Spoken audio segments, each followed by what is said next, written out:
রাজাপুরের সবাইকে কাঁদিয়ে না ফেরার দেশে নাসিম আকন, উপজেলা জুড়ে শোক। কবি নীরব হলদারের তথ্যচিত্রে থাকছে বিস্তারিত।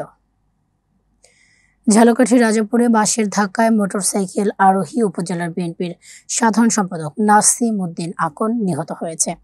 শনিবার পৌনে 12টার দিকে রাজাপুর ভান্ডারিয়া মহাসড়কের নলবুনিয়া এলাকার মোড়ে এই দুর্ঘটনা ঘটে।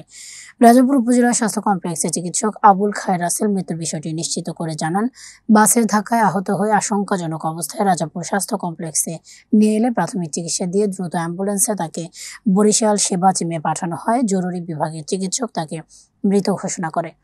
জরুরি বিভাগের চিকিৎসকের সাথে কথা বলে বিষয়টি তিনি নিশ্চিত হয়েছেন। রাজাপুর উপজেলা যুবদলের যুগ্ম আহ্বায়ক আবু সায়েম আকন মোটর সাইকেল চালক আহত শহীদুল ইসলামের বরাত দিয়ে জানান, নলবুনিয়া এলাকার একটি ঠিকাদারি কাজ পরিদর্শন শেষে মোটরসাইকেল চালক শহীদুলের মোটরসাইকেলে রাজাপুরে ফিরছিলেন। এ সময় পাথরঘাটাগামী হামিম পরিবহনের একটি বাস মোটরসাইকেলের পেছনের অংশে ধাক্কা দেয়।